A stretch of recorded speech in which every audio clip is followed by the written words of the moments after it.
So I was preparing a much more thoughtful and ambitious video for this week, but this Tuesday happens to be my birthday, and I am going to be out of town the weekend before, and I just don't feel like stressing, so I'm taking it easy on this one. I made a little render for myself and figured I'd just sort of talk through some of the feelings I get every year, or that I have gotten for the last many years. The idea of a seasonal depression isn't new to me. I'm sure it's not new to you. It's pretty commonly talked about. I relate to it. I don't know that I actually get. Not to be too bleak, but it's hard to call it seasonal depression when I am pretty sure I'm just depressed, and I always am. So like it's not like I'm more depressed. It's just a different flavor around this time of year. And I'm pretty sure it's because for the majority of my life, from fifth grade to around um, age 27, my birthday, Thanksgiving, um, Christmas, New Year's, the whole month of December and November and October, honestly, it's very party forward. There was a lot of gatherings from different groups in my life that I would end up going to. So around this time of year, I would get really active and really social. I would see a lot of people constantly, almost against my will. Like I just was seeing so many people uh, every weekend. And ever since 2018, that pretty much isn't the case anymore. Like I'm not in contact with most of those people. So when it comes to be around my birthday, I just sort of remember I don't have anywhere to be. I'm not really going anywhere. I'm kind of just gonna I'm not really gonna I'm not gonna be going out and spending time with a lot of people. And when I start feeling down on myself, I'm reminded of the idea of practicing gratitude. The idea of if your life isn't great, you just need to be grateful for what you do have. And something that came up last year, and I shared this last year publicly, which was lucky because I was able to read it this year and realize that I haven't really changed much in this regard. Like this isn't something that I've been able to work out yet. And it's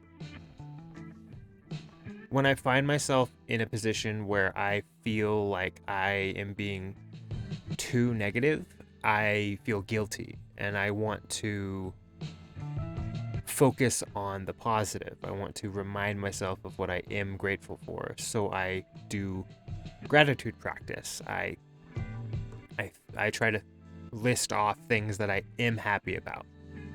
And I don't know exactly why it is, but whenever I force myself to do this exercise, I usually leave the exercise more frustrated than happy, which leads to more guilt and more frustration because it feels bad to feel unhappy when I do have things to be grateful for. Like, why should I be upset when I have a wonderful girlfriend? I have friends. I have a small group that I'm playing D&D with every week. That's amazing.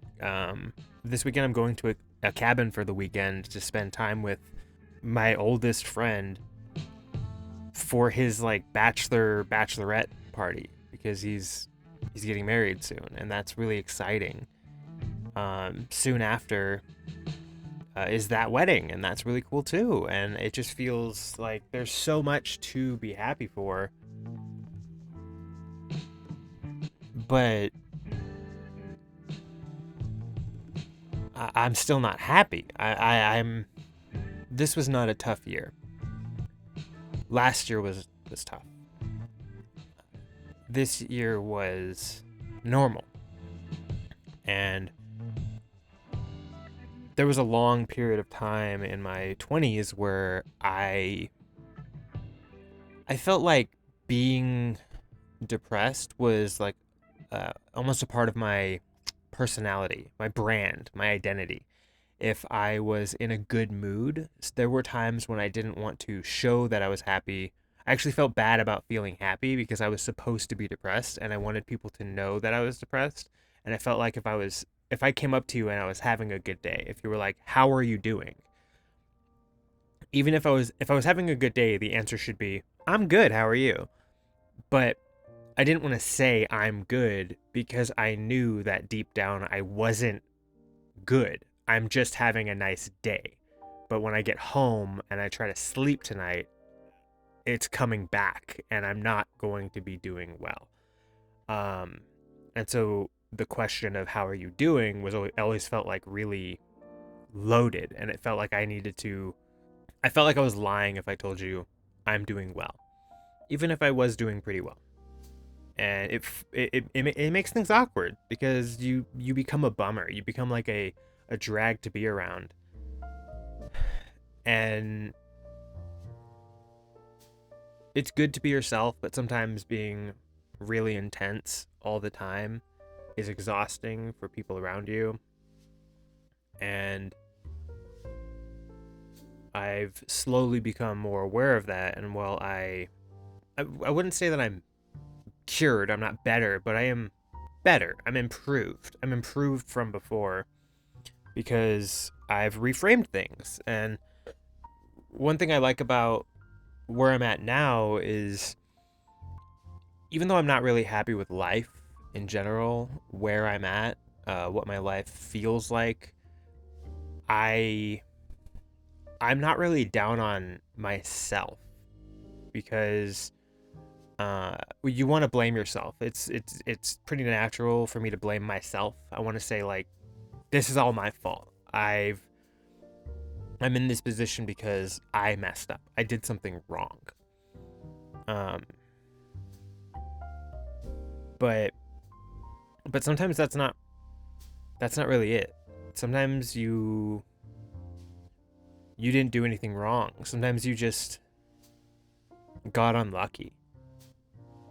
Half of success is luck, and when we watch people on the internet who are able to admit that and say like, "Yes, I do deserve my success, but I really met the right person at the right time. I was in the right place at the right time. Life allowed me to become this successful." Whereas other people are just as qualified, just as capable, and are doing the same work as me, but they are not receiving what I'm receiving because the success found me because of luck. Um, and if you deny that, you're not paying attention, I feel like there is absolutely an aspect of luck. And when you think about that, you need to remember that there are people out there who are they're just not lucky in that way. I don't think it's too bad to take some of the blame off of yourself and think about it that way because if it's not your fault that it's not working, then you can keep trying like instead of just like giving up. So I'm in a position where I kind of believe in myself. I do think I'm quite capable. I've learned a lot. I have a fair amount of competency. I just don't have a lot of experience. And some of my biggest failings and flaws I still have to deal with. But if you apply for a job and you get an interview and you do the interview and you feel the interview went well and then you don't get the job, you're going to tell yourself you didn't do a good enough job. You didn't deserve it. You wish you were better. Someone else was picked instead of you because you were not good enough. And that's probably not the case. Like in a room of 100 people, there's probably at least 50 people that fully deserve the job. But there's only one job. So 49 people who deserve it aren't going to get it. and they're going to think they didn't deserve it or something went wrong. And it's just there's other people out there. You're just one of the people. I'm going to talk about something that I've wanted to make a video about that has, maybe I still will, but I'd rather just sneak it into this and just say, hey, I'm about to say something that's going to make you think I'm ugly. You're not going to like me. This is a bad thought. This feels, I'm willing to say a lot of vulnerable stuff. One of the reasons why I can say vulnerable stuff is because I'm not feeling it in the moment. I can talk about my flaws because I'm not really thinking about my flaws right now. I feel like I'm past them a little bit, and I can talk about them in hindsight, and that's way more comfortable than talking about what I'm facing today. So this thing that I'm about to talk about, it kind of is something that I'm currently gripping with, and it's a little bit more scary to talk about. And hey, it's my birthday, be nice to me. Give me some grace, and try not to hate me for this. And if you do hate me for this, that's okay. I'm equating what I'm about to talk about to like first world problems. It's like if I were rich, complaining about the struggles of being rich. Like what? Oh, people who aren't rich don't understand, and they don't understand. And there are probably, I don't know, I'm not rich, but there are probably very valid issues that you can only experience if you were super wealthy, and nobody would be able to understand it other than other wealthy people. But it's hard to even empathize with that, knowing how many of my problems would be solved by having some of that wealth. So it makes you want to just disregard it and be like, you don't have problems because you can fix your problems because you have money, not realizing that if they could fix their problems with money, they would have, because they have money. Something that I have struggled with, which is an annoying thing to struggle with, is that I have found in my life, I have witnessed people finding their passion, finding the thing that they are good at, and feeling that satisfaction of being good at something and loving that feeling, and then chasing that further and sticking with it for a very long time. Like drawing and getting praised for drawing and thinking, wow, drawing is really fun. I love this. So you draw more. You become a person who draws all the time. You love it. And I feel like for a lot of people, that's where passion can be created. That's where passion can come from. It's this like internal like rush you only feel when you're drawing because you've never been praised, or you've never felt quite so competent before. You don't feel, maybe when you're in math class you feel like an idiot, and then when you're in art class you feel really good about yourself, and confidence is a really good feeling. So having that confidence makes you feel like you want to keep doing it. And now it's like, well, the only thing I'm good at is art. Art's my passion. I love it. And I'm not saying that's true or false for anyone. I'm saying that is an interesting thing that I have observed in people in my life. It's not always drawing. It's other things. It's sports. It's being a mechanic. Like passion. There's all kinds of passions out there, and I have had a hard time for my whole life. I have not been able to identify what my passion is. I don't know what path I should go down, because the first world problem that I'm complaining about is I've never felt like I'm bad at something. I I don't think I'm an expert at anything. I've never reached a level where I think I'm great at this. But I've also never taken a class and walked out thinking I don't get it. I don't know what's going on there. I've felt like even since probably third grade, maybe fourth grade, I have felt like the only reason I wasn't top of the class was because I didn't apply myself, not because I wasn't capable of it. I have felt this possibly delusion of thinking that I could do really well at this if I just tried.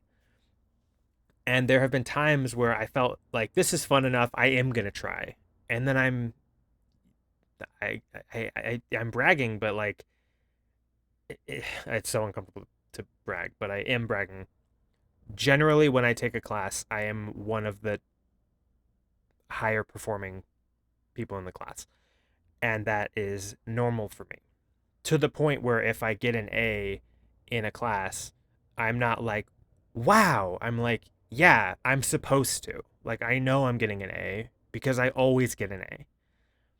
And when I take a test, I'm like, if I don't get an A, I'm like, whoa, what did I do wrong? That's crazy. That's such an uncomfortable thing to say because it's like I'm straight up complimenting myself. I'm just going off on how good I am at everything. And again, these are in classroom settings when I'm in a room full of people who don't know how to do this. Of course, the bar is not that high. I'm not in a room with experts keeping up. I don't think I could do that. I just don't think that there is a path that I need to take because that's the thing that I would be good at. I feel deeply that I could excel at anything if I choose it. And because of that, I have never gotten an exciting endorphin rush from doing well at something. Doing a good job does not excite or motivate me because doing a good job is the baseline.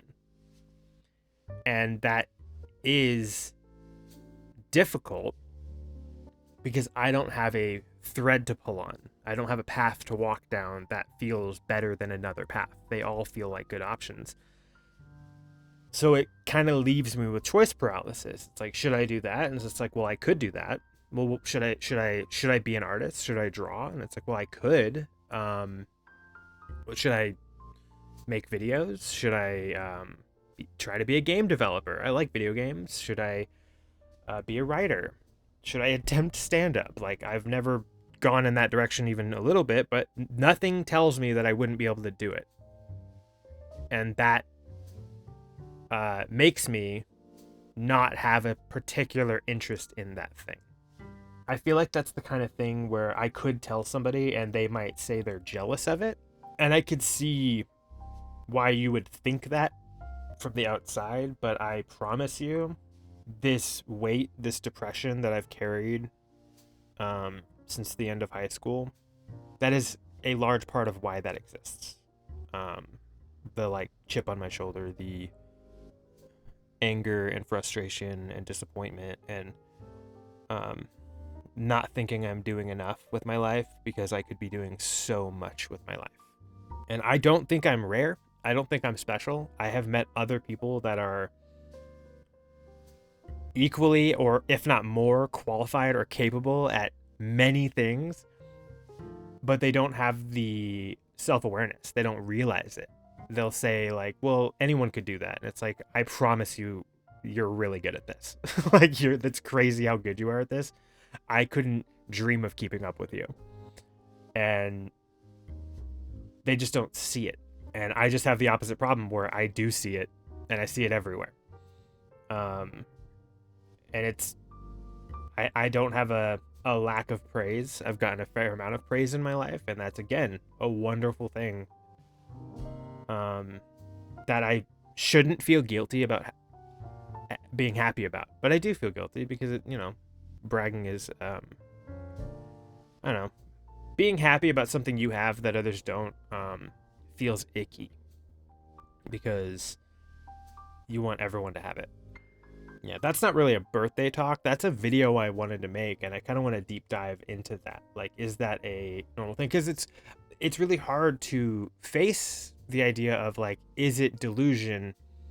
Do I have like delusions of grandeur? Because I probably do, but it's not delusional if I take a test and I do get the best grade in the class. It's not delusional if I have documented evidence for my entire life. Like, it's always been the case. It's not like I'm thinking that I'm better than I am.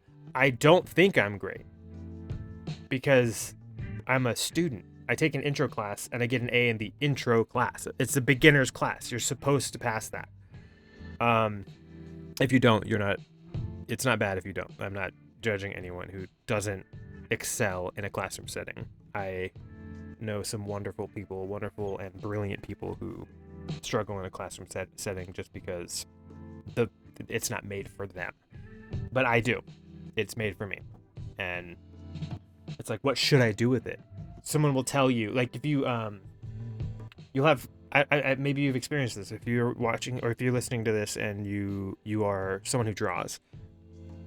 Maybe you've heard people say like, oh, you should sell your work, you should do commissions, because that's like how people equate success. Like, because you're good at drawing, you should make money doing it, because that's proof that you're good at it, I guess.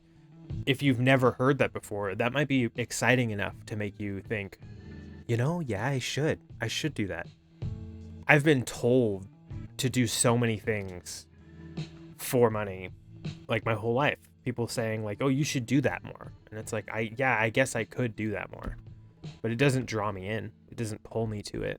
Ironically, one of the things I do enjoy the most, I feel the most joy doing, is like speaking about my experiences and processing my own thoughts. It's just like a pastime that I enjoy a lot. I enjoy thinking about this stuff because I find it fascinating in other people, and I know myself better than I know anyone else.